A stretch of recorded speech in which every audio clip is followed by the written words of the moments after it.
any level, no matter if you go from Little League to the major leagues and the high-priced ball players, the number one thing is contact. And it's a mechanical steps that you can make to make contact that determines how good a hitter you can be.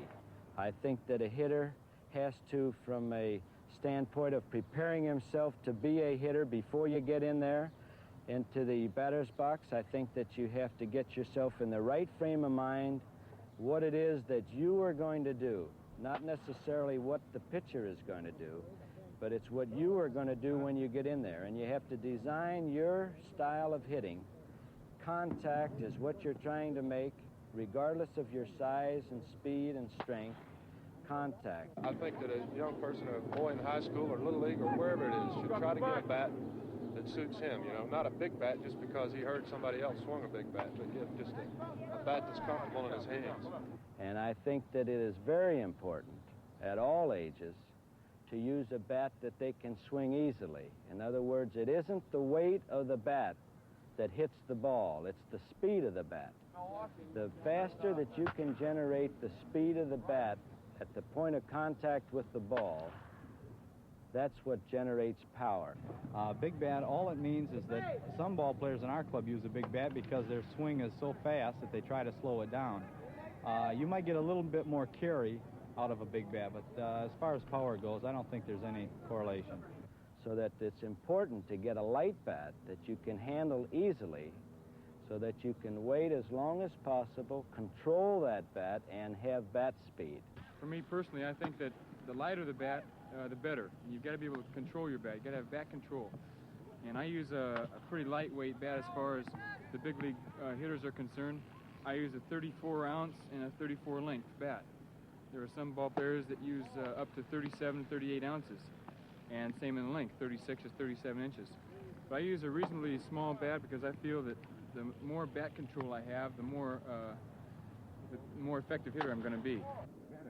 And I think that it's important to try to get the bat out in your fingers as far as you can and get it away from a full grip. You don't want to get the bat stuck back in your hand. You want to try and get the bat out in your fingers and have a firm grip, but not a tight grip, and at the same time have a relaxed feeling in your wrists and your forearms. You don't want to tense up. When you tense up, it actually slows down the speed of the bat.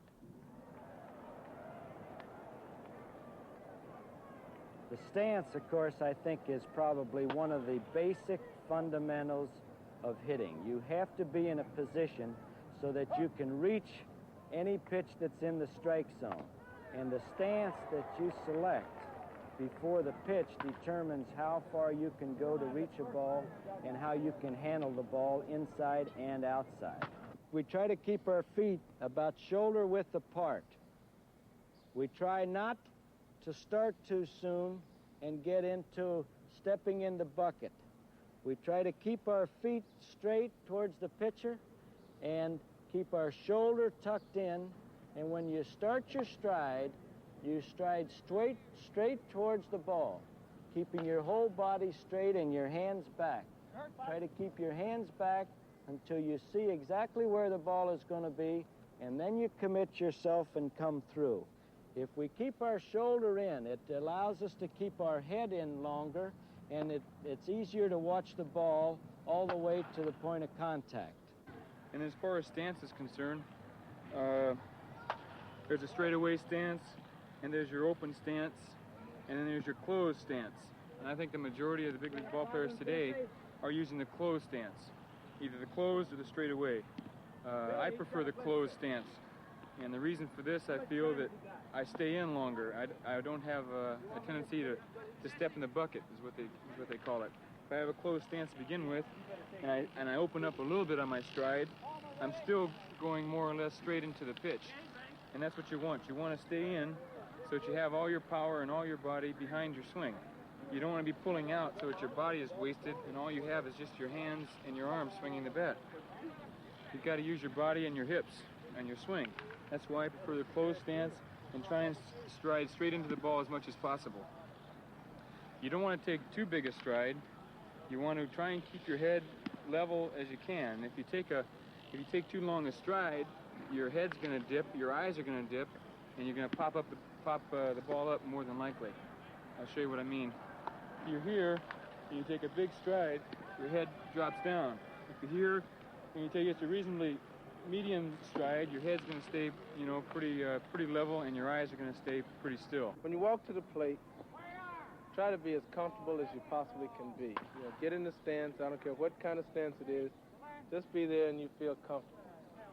And, you know, a lot of people stress stepping into the ball or stepping straight.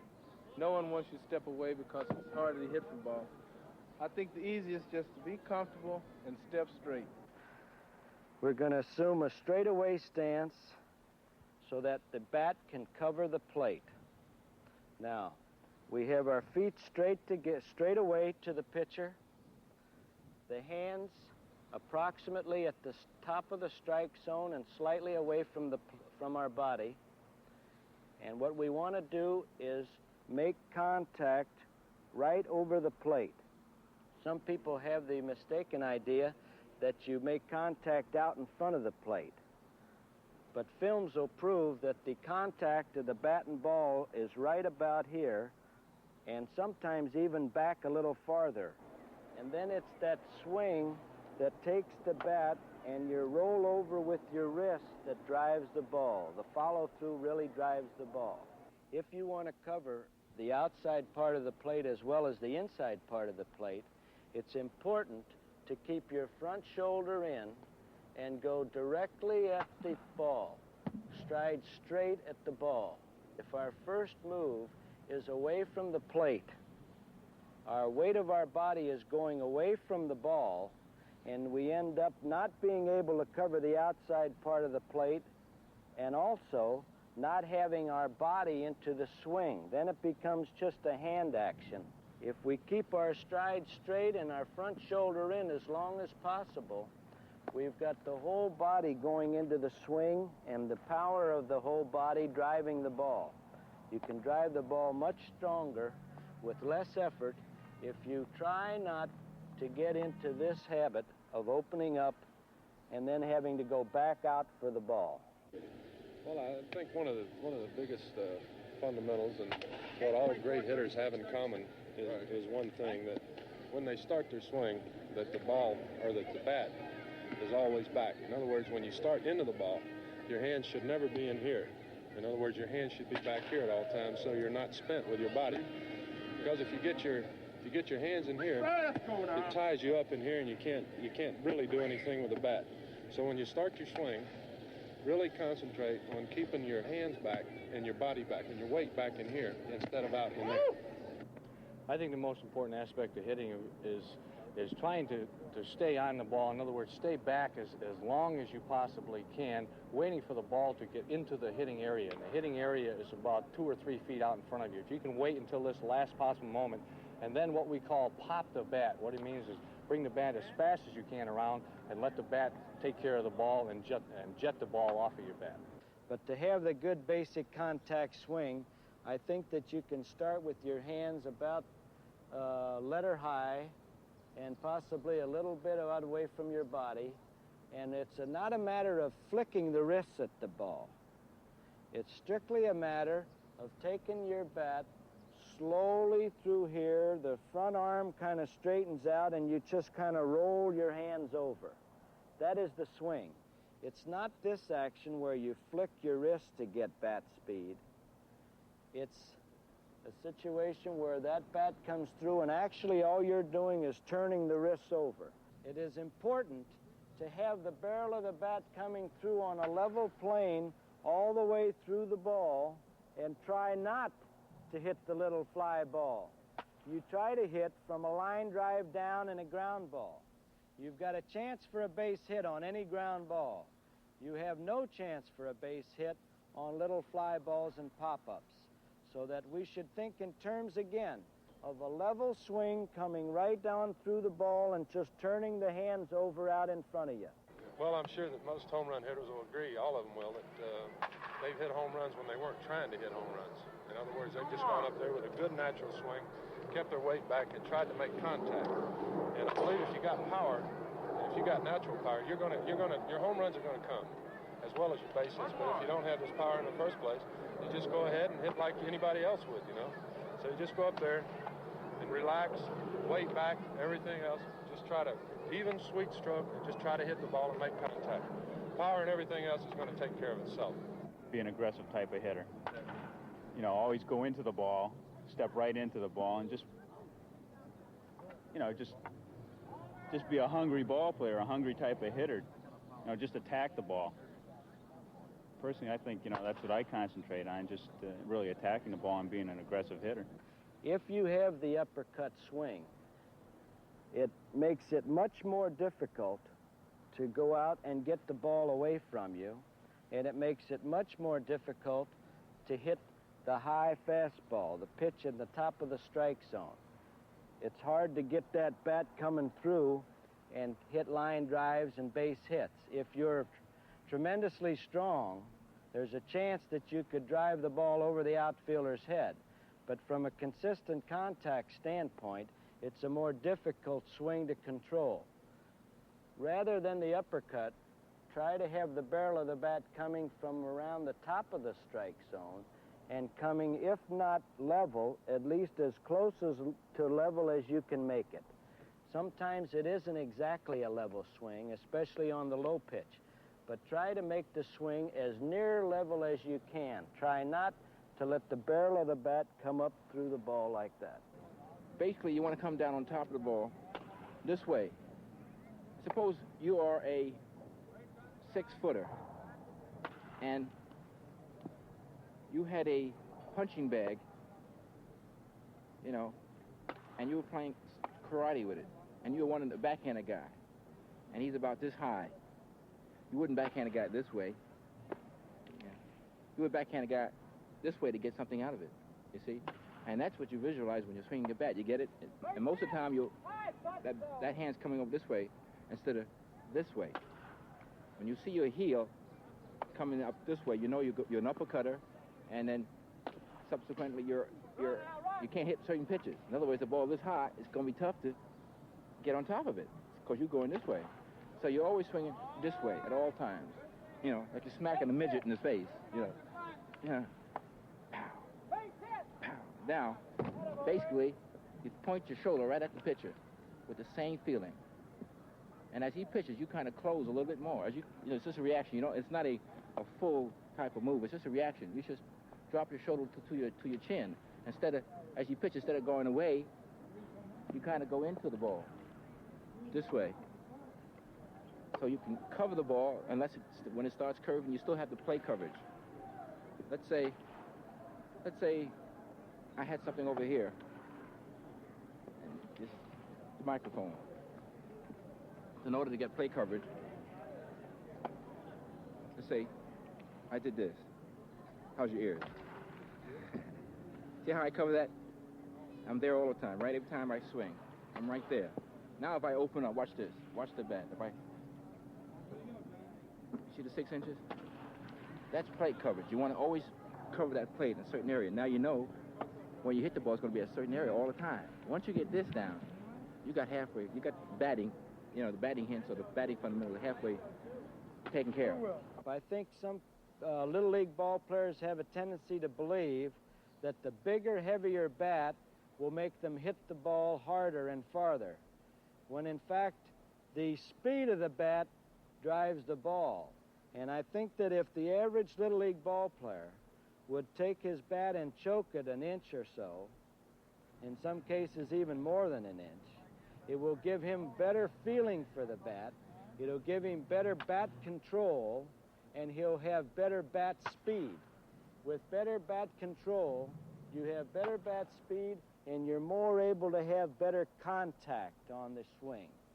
Now, remember, the basic things are to keep your stride going straight towards the ball. Don't open up your whole front side, and when you open up your front side, it pulls your hands in. Your head has a tendency to come up off the ball. Try to keep your stride straight with your head still, your hands back as long as possible, and stay on top of the ball and try not to hit the little fly ball, or try not to hit a home run if you're not a big, strong fella. Try to make contact for line drives with a level swing, line drives and ground balls.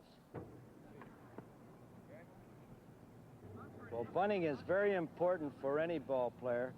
We have a couple of situations. One is that for the team, the sacrifice bunt can be one of the most useful and important tools that they have to score runs and late in the ball game. The other point is that for the individual's case, it can give him a few extra base hits if he can learn to bunt, and it can add possibly another 20 to 30 points on his batting average. If he's not a particularly strong ball player who hits the home run and extra base hits, a bunt down the third base line is just as valuable as a line drive to left field, especially starting off an inning. Concerning the sacrifice bunt, you take your normal stance in the batter's box just as if you were going to hit the ball. Now, just as the pitcher gets into his windup and gets ready to release the ball, you pivot on your back foot. You don't pick up your back foot and square around, because this is an unnatural position, different from your normal hitting stance.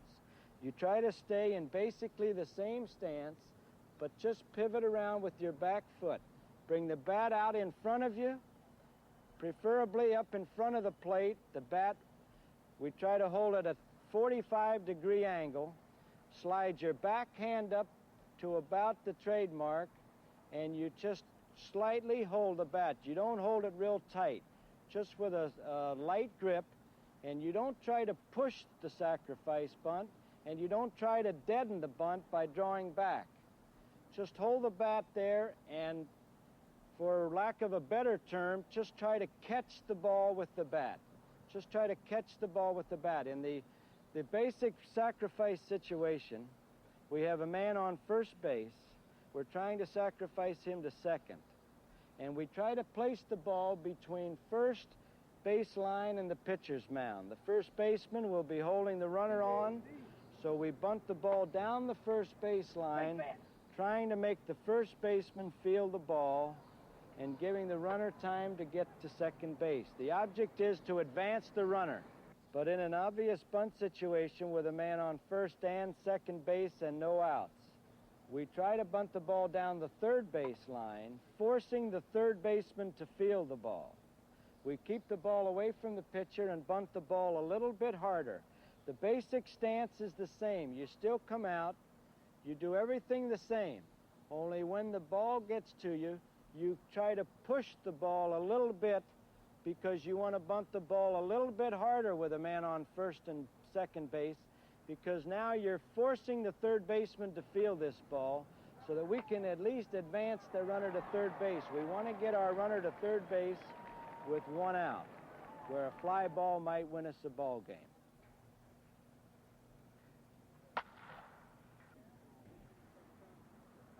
Specifically in terms of watching the pitch, I don't think that you can emphasize too much the importance of watching the ball as far as possible, picking the ball up as soon as possible from the point of release of the pitcher, and watching the ball the entire way up to the point of contact.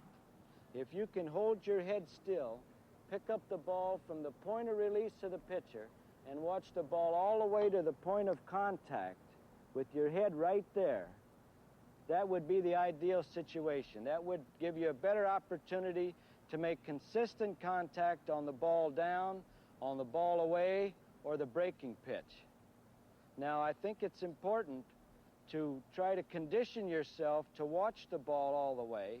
It's important in batting practice to get in the habit of trying to pick up the ball as soon as possible out of the pitcher's hand and watching the ball all the way. And if it's a pitch that you don't swing at, if it's a ball out of the strike zone, try to watch the ball all the way back to the catcher's glove. You watch every pitch as long as you can, and by watching the ball even past the strike zone to the catcher, it'll condition you pitch after pitch to stay with the ball as long as possible. One of the most important things in hitting is concentrating on the ball, and you've got to know exactly where that ball is coming from. I know when I was younger, I used to just kind of look at the pitcher and not really know exactly where the ball's coming from, but the more I played baseball, especially in the professional baseball, I learned that you gotta know exactly where the ball is coming from the pitcher's hand, whether he's overhand, whether he's three-quarters, or whether he's sidearm. And once you determine that from the pitcher, then just concentrate on a little box, you know, about this big, right in that area where you know the ball's coming from in relation to his body. Like, let's say it's three-quarters, so you want to look at a little box just off the right, you know, just off his shoulder, and look in a little area right there and just concentrate on that. Forget about his wind-up, forget about his facial expressions and his grunts and anything else. Just look at that one area and just concentrate on it as soon as you get into that batter's box and when you get set. And just look at that area and just be ready for the ball coming out of that little square. And that way you'll pick up the ball the entire 60 feet, 6 inches, or whatever distance your league has on the pitcher's mound. That way you'll see the ball the entire distance if you see it right from the release point. If not, you might pick up maybe a third of the way down, and you're losing that much time in deciding whether you're going to swing or not. And not only that, but hitting the ball squarely. You're going to have a better chance hitting the ball squarely if you see it all the way. I feel that the ball is coming from the middle of the mound. The pitcher's pitching. It's very easy to hit the ball back to where it's coming from. Since it's the middle of the mound, you know, I feel that I'm basically going to go right through the middle until the ball tells me to do something different, you know. In other words, the ball is going to be inside. I got to react to the ball inside. It isn't that I want to hit the ball to left field every time to pitch it. I'll hit it there when the ball is pitched inside and I have to react to it in order to hit it on a certain part of the bat. At that time, it'll go to left field. So you're talking about angles. I think it would be important for all young ball players, while they're on deck watching the previous hitter, I think it's important for them to study the pitcher, to find out exactly where it is that he releases the ball. Does he release the ball up here, or does he release it three-quarters, or does he drop down? It's also important to watch the area that this particular pitcher likes to throw the ball. Some pitchers are high fastball pitchers, basically. Some pitchers drop down a little bit. They're a sinker or slider or curveball pitcher trying to keep the ball down. I think that if a young hitter starts learning where the pitcher releases the ball, he can pick up the ball sooner, and when he gets into hit, he'll have a little bit better idea of where that pitch is likely to be, whether it would be a high fastball or possibly this particular pitcher likes to keep the ball down. I think any young ball player at any league can start learning where it is that that ball's coming from, which might give him another fraction of a second better look at the ball as the pitcher releases it. Well, in batting practice, I just try to go in and get myself loose, but in the game, I just try to get a good pitch to hit all the time. You know, just as far as the strike zone is concerned, that's all I try to do is just get a good pitch, no matter if it's a curveball, fastball, or slider. The strike zone by the rule book goes from the armpits to the top of the knees. So that if we draw a diagram, in your mind you should try to picture a square which extends over the plate from the top of the knees, over the plate in this area, going up to the armpits, so that you end up with a box. In Bobby Gritch's case, the strike zone box would be approximately like so. Now the hitter has to be able to kind of visualize in his mind what his particular strike zone box is, and then try to discipline himself to not commit himself unless that ball's in the strike zone. When the ball's out of the strike zone, you've got to just learn to take the pitch. Bobby Gritch has more or less a straightaway stance, slightly closed, just slightly closed to the pitcher. That is, that his front foot is in closer to the plate. When he gets into his swing, he wants to keep his front side closed as long as he can to let the body drive the ball. Okay, Bobby, now just take your regular swing, slow swing, straight on through. Now when he strides straight at the ball, covers the whole part of the plate. You see his bat covered even the outside part of the strike zone. That's what we're trying to do, cover all parts of the strike zone. Start out with your regular stance now. Now he's bends his knees just a little bit to relax his legs, straightaway stance, bat around the top of the strike zone. Now when he gets into his stride, he strides straight at the ball, hands are still back. Now he goes into the swing, he's got the whole body coming through and he covers. You see he's covered, his bat even extends a little bit out past so that he can easily cover all parts of the strike zone. Now the follow-through, his backhand is rolling over the top and he's bringing the bat all the way through on a complete follow-through and his head is still in. He hasn't pulled his head out off of the pitch. He was able to hold his head in at the point of contact because he kept his whole front side in as long as he could. Try that one more time, Bobby, so that they can concentrate on your front side and your head as you swing through. That way he can have all the power of his body to drive the ball. It's not only the hands that are hitting the ball, and he can cover the complete strike zone. Now that ball was a little bit high and out of the strike zone. Remember to bring the ball down into the strike zone. That ball was almost down the middle of the plate, just slightly below the belt, right over the middle of the plate. That would be the good ball to hit. Now here's another pitch. That ball was at the bottom of the strike zone, possibly a little low on Bobby because he's a tall ball player, but that pitch was a good ball to hit. That ball was down the middle of the plate in terms of height, but on the outside part of the plate. That's the pitch that you have to have the bat coverage, the plate coverage with. If you fall away, step in the bucket, it would be difficult to cover that pitch with your bat. That's the type, that ball was on the outer couple inches of the plate. Come on.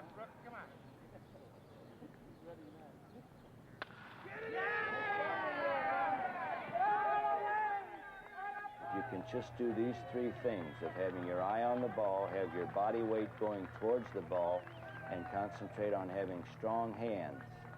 You should make consistent contact. Remember, swing the bat. The more you swing the bat, the better off you're going to be.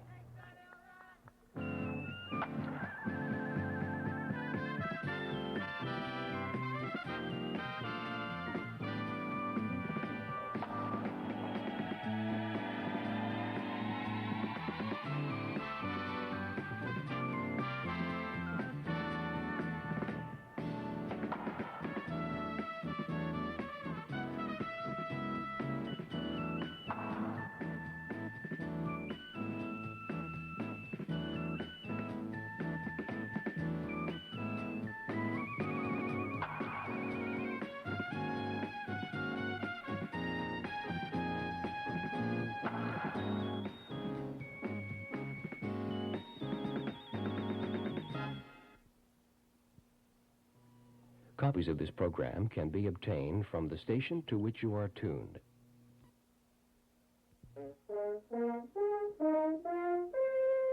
A film production of the Maryland Center for Public Broadcasting.